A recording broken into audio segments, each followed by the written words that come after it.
Hello everyone, this is Bushra Khan. Welcome to RNN podcast. जनाब 9 मई के वाक़ये को जो कि पाकिस्तान की तारीख पे ब्लैक डे के नाम से मनाया जाता है, आज 2 साल हो गए हैं. मैं बात कर रही हूँ वो 9 मई का वाक़या जिसने दिल को हिला दिया, जिसने पूरे पंजाब को हिला दिया, जिसने पूरे पाकिस्तान को हिला दिया. जानेंगे इसके हवाले से मज़ीद डेवलपमेंट क्या है. इमरान खान के जो इसके ऊपर केसेस हैं, क्या वो अब तक पेंडिंग है या उनका फ़ैसला आने वाला है, या उन फैसलों के हवाले से क्या चल रहा है. हमारे साथ मौजूद है mister Naeem Hanif, senior journalist. अस्सलाम वालेकुम. वालेकुम सलाम. कैसे हैं सर आप? अल्हम्दुलिल्लाह. सबसे पहले क्या बात करेंगे हमारे पास. सर ये बताइए, जब बात करते हैं 9 मई के वाक़ये की, ब्लैक डे के नाम से तारीख में ये लिख दिया गया है कि अब 9 मई का वाक़या ब्लैक डे के नाम से याद किया जाएगा जब भी 9 मई होगा, जब भी 9 मई आएगा, क्योंकि इस वाक़ये को 2 साल हो रहे हैं. क्या कहेंगे आप? देखिए, इत्तेफाक है कि ये वाला जो मई 2025 है, ये तो 6 और 7 मई की रात भी बड़ी हमारे लिए ना भुलाने वाली बेशक, यकीनन घिनौनी रात थी. और उसी तरह 2 साल कबल 2023 9 मई को एक जमात की तरफ से फौजी तनसीबात पर हमले किए गए थे, और उसके साथ ही साथ जो है शोहदा की यादगारों को निशाना बनाया गया, उन्हें जलाया गया, नुकसान पहुंचाया और गया. नुकसान पहुंचाया गया. मैं चाहता नहीं था आज के दिन इस वाक़े को, लेकिन ये एक तारीख है, बेहुरमती और भी की गई. उन बेशक जिम्मेदारों को सिर्फ ये रियलाइज करवाने के लिए कि आज जो सूरत हाल है, आज जिस सूरत हाल से दो चार है मुल्क, जिन तनसीबात को आप निशाना बनाते रहे, जिन शोहदा की यादगारों को निशाना बनाते रहे, ये वही लोग हैं जो पाकिस्तान की हिफाजत कर रहे हैं, मुल्क का दिफा कर रहे हैं. बेशक जिनकी वजह से आपकी माएं, बहनें, बच्चे, मैं 9 मई वालों को बता रहा हूं, अपने अपने घरों में 9 मई महफूज हैं. वालों, आपके खानदान आज अगर महफूज हैं, आज अगर सुख की नींद सो रहे हैं, ये उन्हीं की वजह से सो रहे हैं, उन्हीं की वजह से महफूज हैं, उन्हीं की वजह से तहफ्फुज में हैं, जिनके साथ आपने ये सब कुछ किया था 9 मई 2023 को. अच्छा, इसमें ये हुआ कि जिना हाउस पर हमला किया गया, उसको जला दिया गया, और रावलपिंडी जो है ना, अब मुझे वो बड़ा तकलीफ दे ये गुफ्तगू है जो मुझे करनी पड़ रही है बहालत मजबूरी.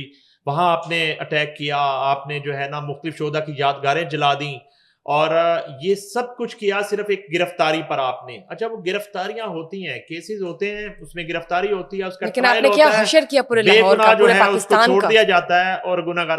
अच्छा इसके जो जिम्मेदारों का तायुन जो है, 9 मई के जिम्मेदारों का तायुन, वो इसलिए इतना ओपन एंड शट केस है कि 9 मई के लिए 1 मई को, 31 अप्रैल को, 25 अप्रैल को, मार्च के पहले हफ्ते में जूम मीटिंग्स की गई थी.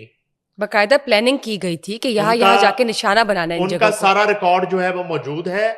उन मीटिंग्स के जो शुरका थे वो अपने बयानात दे चुके हैं, जिन्होंने अपने कानों से वो लीडर की गुफ्तगू भी सुनी और सारा प्लान भी सुना. और उसके बाद जब लिबर्टी से डॉक्टर यास्मीन राशिद जब कहती हैं मॉब को, क्राउड को, कि यहाँ हमें खड़ा होने का क्या फायदा. आलिया हमजा जब कहती है कि हमने तो जिना हाउस जाना, कोर कमांडर हाउस की तरफ जाना. तो ये तमाम तर जो शवाहिद हैं, सबूत हैं. अच्छा, इसमें तकरीबन 2500 के करीब लोग गिरफ्तार हुए थे और 8000 के करीब लोगों के खिलाफ मुल्क भर में मुकदमात दर्ज हुए थे. और उसमें जो है बहुत सारी गिरफ्तारियां हुई, और बहुत सारे लोग अभी मफरूर हैं, जिनमें चंद नाम जो हैं मुझे जो अभी याद आ रहे हैं कि मुराद सईद चैंपियन जो हैं वो अभी तक मफरूर है. मियां असलम इकबाल जो हैं वो इश्तिहारी हैं, मफरूर हैं.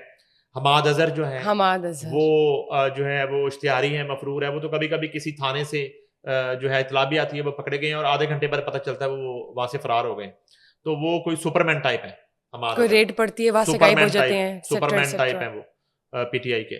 और कासिम सूरी जो है वो मफरूर हैं, इश्तिहारी हैं, मुल्क से बाहर भाग गए हुए हैं. इस तरह के बड़े लोग हैं जो 9 मई में मुलव्वस थे. कुछ लोग अभी जेलें काट रहे हैं, कुछ लोग सजाएं काट रहे हैं, कुछ को सजाएं हो चुकी हैं, कुछ के इंसदाद दहशतगर्दी की अदालत में केसेस चल रहे हैं. अच्छा, ये सारी खवातीन थी उसमें. ये सनम जावेद दोबारा गिरफ्तार हो चुकी है. تو اور عالیہ حمزہ تھی, اور اس طرح کے ڈاکٹر یاسمین راشد تھی, اور اس طرح کے میں یہ کچھ خواتین کے نام بھی مجھے یاد آ رہے ہیں, کچھ کی ضمانتیں ہو گئیں, ایک سم تھنگ وہ خدیجہ تھی, ان کی ضمانت ہو گئی, اور اسی طرح کے بہت سے لوگوں نے پھر پریس کانفرنس کی, اور انہوں نے یہ تاثر دیا کہ انہیں ریلائز ہوا ہے کہ ان سے غلطی ہو گئی, اور 9 مئی والے واقعے کے بعد انہوں نے اس جماعت کے ساتھ تعلقی کر لی, پی ٹی آئی کی جماعت سے, اس لشکر کشی سے اپنا تعلق جو ہے نا وہ ختم کر لیا, اور پریس کانفرنس کے ذریعے انہوں نے قطع تعلقی کر لی, اور باقاعدہ طور پہ اعلانیہ طور پر انہوں نے بتایا ناظرین کو پریس کانفرنس کر کے کہ اب ہمارا پی ٹی آئی سے کوئی تعلق ہی نہیں. اچھا, وہ قطع تعلقی کرنے والے کچھ لوگوں کو بھی ڈسکس کرتے ہیں, اس میں ابرار الحق نے پریس کانفرنس کی, انہوں نے چونکہ غیر ملکی دورہ کرنا تھا, ان کے شوز تھے, اور انہیں جو پھر پریس کانفرنس کرنا پڑی, انہوں نے قطع تعلقی کر لی اس تمام معاملے سے, اور پی ٹی آئی سے. فواد چودھری نے پریس کانفرنس کر دی اور ٹویٹ کر دیا, وہ پریس کانفرنس ہی سمجھی جائے گی. اور ملکو صاحب کا گانا یاد ہوگا, وہ یار تو دھوکا ٹائپ وہ کریکٹر ہے, وہ کبھی پی ٹی آئی کے لیے اور راتوں رات انہوں نے اپنے گانوں کے لیرکس ہی بدل دیے, کبھی وہ کسی کے لیے گاتا ہے. سر انہوں نے راتوں رات اسی گانے کے لیرکس بدل دیے, لیول ہی نہیں ہے, اس کو ڈسکس ہی نہ کریں. آپ کا اتنا سر میں کیسز کے حوالے سے بھی جاننا چاہوں گا, بڑے بڑے سنگرز کو ڈسکس کیا کریں, یہ چھوٹے چھوٹے سنگر ڈسکس نہ کریں. وہ ختم ہو گیا, قصہ ماضی ہو گیا. وہ جو وہ ڈرامہ تھا اس کا وہ ایکسپوز ہو گیا چونکہ, اور وہ کس لیے کر رہا تھا, وہ ایکسپوز ہوا, تو اب کہاں ہے؟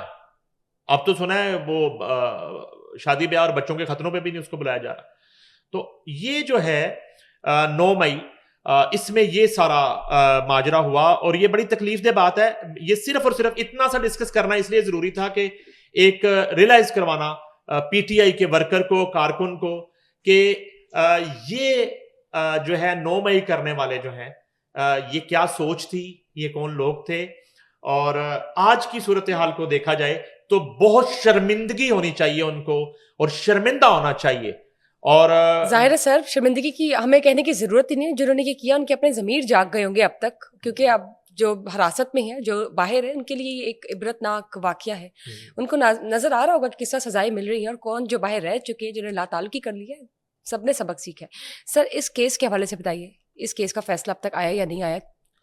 سب کے سامنے یہ پینڈنگ ہے, کب تک فیصلہ آ جائے گا, یہ آپ کو کیا لگتا ہے, کیا چل کیا رہا ہے؟ لوگوں کو تو سزائیں ہو چکی ہیں, وہ تو ٹھیک ہے. ابھی عمران خان کے انڈیویجلی اگر ہم بات کرتے ہیں تو کیا آپ کو نظر آتا ہے؟ نہیں, ان کے حوالے سے ظاہر ہے کہ ابھی کچھ مقدمات ہیں ان پہ تو بہت زیادہ, بلکہ ہر مقدمے میں میرا خیال ہے ان کو جو ہے وہ 109 میں شامل کیا گیا, مشورے میں شامل کیا گیا. ان کے امام پر سارا کچھ ہوا, تو امام کے مقدمات ہیں ان کے اوپر, تو ان کے تو ابھی کافی فیصلے باقی ہیں اور چل رہے ہیں. باقی لوگ تو آپ کے سامنے 2 سال سے جیلیں کاٹ رہے ہیں, جو گرفتار, جو اشتہاری نہیں ہے, مفرور نہیں ہے, چھپے نہیں ہوئے, بھاگے نہیں ہوئے, اس کے علاوہ باقی تو جیلوں میں ہیں, بالکل سزائیں کاٹ رہے ہیں, سب کے سامنے ہیں. کچھ کی ضمانتیں ہو چکی ہیں اور کچھ سزائیں کاٹ رہے ہیں, جس میں سنم جاوید جو دوبارہ حراست میں لی گئی ہیں, Yasmin Rashid already behind bars. Imran Khan صاحب کا بھانجا حسان نیازی جو ہے, وہ جس نے وہ پینٹ لہرائی تھی جناب, اس کے باہر تو موصوف گرفتار ہو چکے ہیں, وہ اندر ہے. میرا خیال ہے ان کو 10 سال سزا ہو چکی ہے اس کیس میں.